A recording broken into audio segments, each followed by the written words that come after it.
पहिला युनिट आहे simple stress and strain. तस बरेच म्हणजे सगळ्यांना बऱ्यापैकी विद्यार्थ्यांना काय आहे, माहिती आहे नेमकं स्ट्रेस स्ट्रेन काय आहे. ठीक आहे. बेसिक कन्सेप्ट आहे खूप आणि तेच महत्वाचे आहे. पेपरला तेच विचारले जाणार आहे. ओके. ठीक आहे. तर बघा, सिंपल स्ट्रेस स्ट्रेन काय बघा, याच्यामध्ये बेसिक कन्सेप्ट जी दिसते तुम्हाला. बेसिक कन्सेप्ट बघा. आता याच्यामध्ये दोन गोष्टी आहेत महत्वाच्या. एक तर आहे रिजिड सॉलिड आणि दुसरं आहे डिफॉर्मेबल सॉलिड. इथे बघा, रिजिड सॉलिड कशाला म्हणायचं. Rigid solid is one which does not undergo any change in the it's geometry size and shape. On the other hand. ठीक आहे, बरं ठीक आहे, हे झालं इथपर्यंत. रिजिड बॉडी कशाला म्हणायचं, जर एखादी आपल्याकडे एखादी बॉडी आहे, एखादं मटेरियल आहे, ठीक आहे, त्याच्यावर आपण काय केलेलं आहे, त्याच्यावर एखादा फोर्स अप्लाय केलाय. Okay.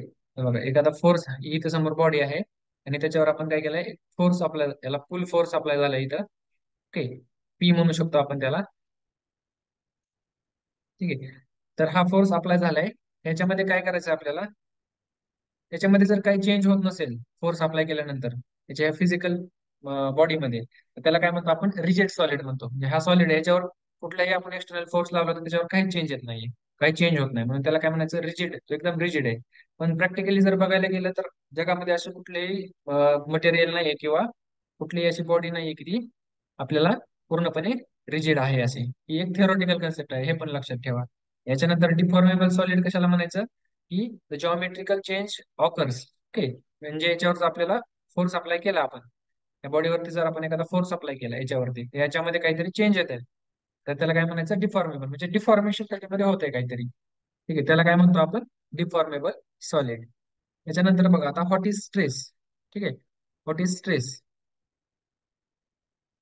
Stress is define as force per unit area. झालं सिम्पल. बघा काय, फोर्स पर युनिट एरिया. आता इथं इथं दिलंय खाली बघा.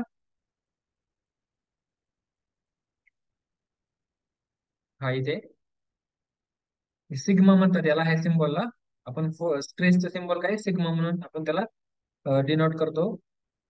एफ म्हणजे काय, फोर्स, आणि ए म्हणजे काय, एरिया.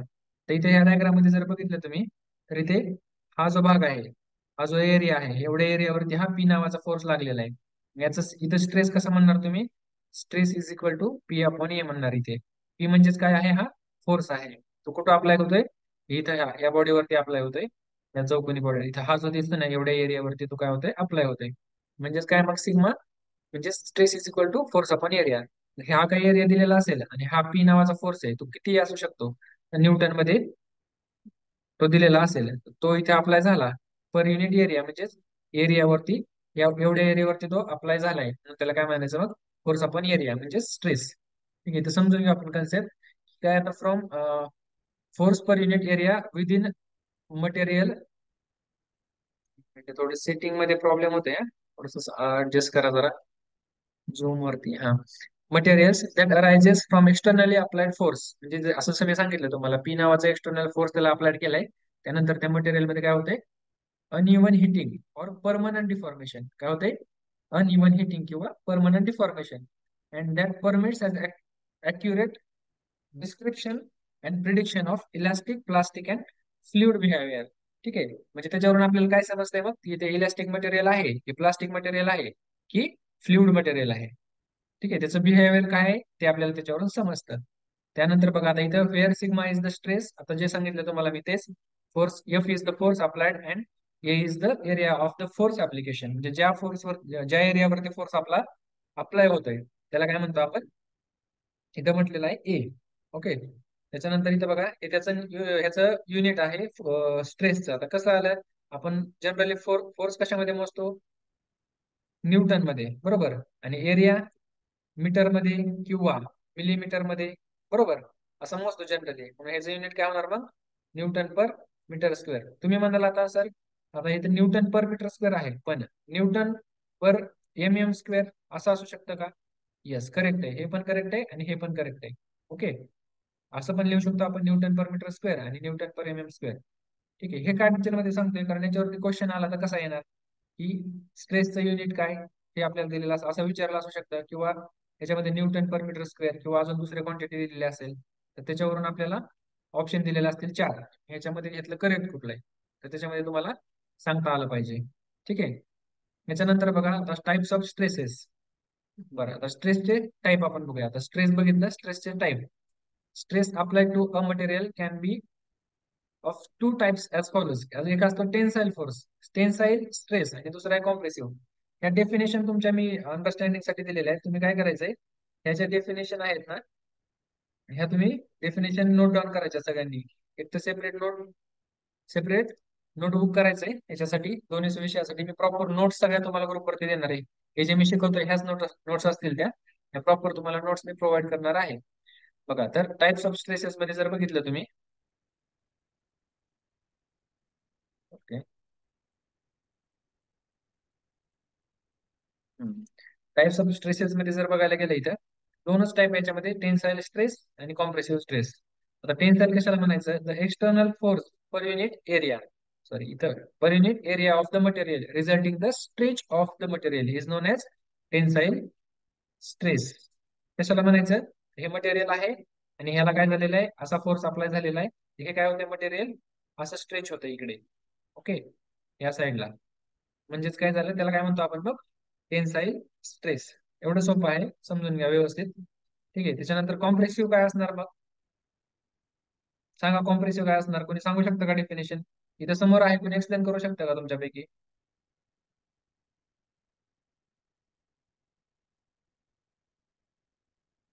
कोणी करू शकतं का एक्सप्लेन?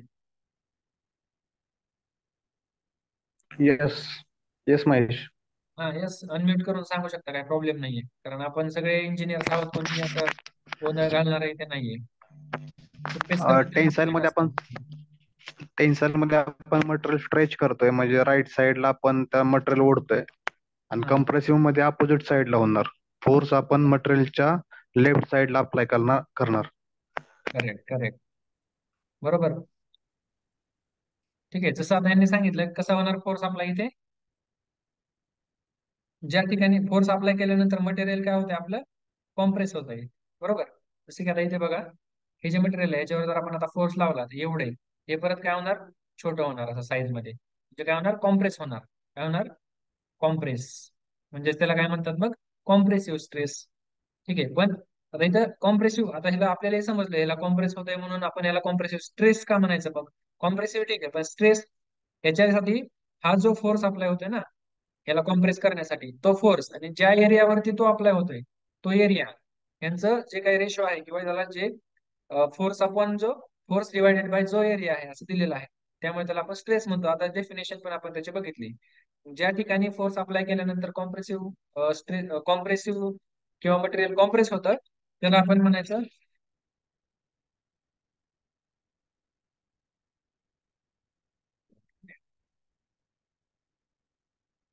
हा, तर त्याला काय म्हणायचं, कॉम्प्रेस होत असेल तर त्याला कॉम्प्रेसिव्ह स्ट्रेस, आणि जर त्याच्यामध्ये लेंथ वाढत असेल किंवा स्ट्रेच होत असेल तर त्याला टेन्साईल स्ट्रेस म्हणायचं. समजले का हे दोन्ही टाईप? समजले का, सांगा चॅट बॉक्स मध्ये.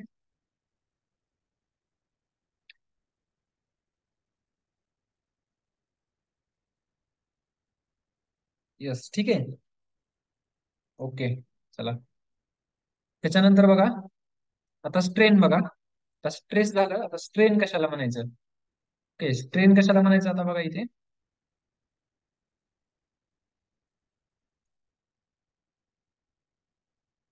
हा, strain is the amount of deformation experience by the body in the direction of force applied divided by the initial dimension of the body. म्हणजेच काय सांगितलंय, ज्यावेळेस आता आपण इथं स्ट्रेस, आपण आता ही जी डायग्राम आहे, ही जी डायग्राम आहे, ओके, याच्यामध्ये आपण आता हे इकडं फोर्स अप्लाय केला, त्याच्यानंतर हा एवढा चेंज झालेला आहे याच्यामध्ये, या डायग्राम मध्ये हा चेंज झालेला आहे, एवढा डिस्टन्स त्याच्यामध्ये चेंज झालाय. त्याला डीएल म्हटलंय. डीएल म्हणजे काय, चेंज इन लेंथ. ओके, आणि हे इथं कॅपिटल एल जे दिसते खाली तुम्हाला, ते आहे ते आपले काय आहे, ओरिजिनल लेंथ. आता याची ओरिजिनल लेंथ होती एल, आणि आता याला फोर्स अप्लाय केल्याच्या नंतर जी लेंथ चेंज झाली ती झाली डीएल, आपण त्याला म्हणू चेंज इन लेंथ. ओके, त्याला म्हणतात चेंज इन लेंथ. म्हणजेच मग आता याचा जो रेशो असतो, म्हणजे चेंज झालेली लेंथ अपॉन ओरिजिनल लेंथ, मग त्याला काय म्हणतात, स्ट्रेन. समजलं का? Change in length upon original length, simple भाषेत लक्षात ठेवायचं, त्याला म्हणतात स्ट्रेन. आता इथे जर दिलेलं आहे आपल्याला स्ट्रेनचं, तर वरती पण लेंथ आहे, याचं युनिट म्हणाल तुम्ही काय, आपण जसं स्ट्रेसचं युनिट बघितलं, तर याचं युनिट कसं असणार आहे, तर वरती change in length upon original length आहे. ओके, ही पण मध्ये असणार आहे बरोबर, आणि ही पण मध्ये असणार आहे. मग काय होणार, दोन्ही पण कट होणार, म्हणून याला काय असणार, युनिट नसणार. समजलं का, स्ट्रेनला युनिट नाही. ओके, लक्षात ठेवा. आता इथे जे दिलेले आहे ई सारखाचे सिम्बॉल दिसते तुम्हाला, हे स्ट्रेनचं सिम्बॉल आहे. ठीक आहे, is the strain due to the stress applied, आणि हे काय चेंज इन लेंथ सांगितलं आता मी, हे डीएल, आणि कॅपिटल एल म्हणजे original length. The strain is a dimensionless quantity as it just define the relative change in shape. Okay, आता जसं सांगितलं याला युनिट नाहीये, डायमेन्शन नाही, जस्ट फक्त हे काय आपल्याला शो करते की ह्याच्यामध्ये, ह्याच्या शेप मध्ये काय चेंज झालेला आहे. आता याचे पण टाइप्स आहेत परत, तर याच्यामध्ये टेन्साईल आणि कॉम्प्रेसिव्ह सेम टाइप्स आहेत. मग आता सेम टाइप्स असल्या डिफरेन्शियल डिफरंट काय, डिफरन्स काय या दोन्ही मधला बघा, म्हणजे टेन्साईल स्ट्रेस आणि स्ट्रेन मधला. आता याच्यामध्ये the deformation or elongation, okay, of the solid body due to applying a tensile force or a stress is known as tensile strain. ज्यावेळेस आपण, आता मी जे तुम्हाला एक्सप्लेन केलं, आपण हा फुल फोर्स अप्लाय केल्यानंतर एखाद्या बॉडीवरती जे काही त्याच्यामध्ये इलॉंगेशन होतं किंवा जे काही लेंथ मध्ये चेंज होतं, ठीक आहे, तर तो जो चेंज झालेला असतो त्याने काय होणार, T change in length upon L original length म्हणजे काय झाला, टेन्साईल स्ट्रेस. आणि ज्यावेळेस आपण त्याच्यावरती कॉम्प्रेसिव्ह फोर्स अप्लाय करतो, ज्यावेळेस आपण असा कॉम्प्रेसिव्ह फोर्स अप्लाय करतो, त्यावेळेस त्या डायमेन्शन मध्ये जो काही चेंज होईल त्याला काय म्हणायचं, कॉम्प्रेसिव्ह स्ट्रेन. समजतंय का, समजलंय का types of strain. Yes. Okay, चला. आता हे काय बघा, सांगू शकता सगळेजण, आपल्या सगळ्यांचा आवडीचा विषय आहे हा, बरोबर. डिप्लोमा पासून आपण बीई पर्यंत ह्या गोष्टी बघत आलेलो आहोत. याला काय म्हणतात, स्ट्रेस स्ट्रेन डायग्राम. काय आहे हे, काय आहे, stress strain diagram, stress strain curve पण याला म्हणतात. ओके, आता याच्यामध्ये काय काय असतं बघा, इथं इथं जर बघितलं तुम्ही स्टार्टिंगला,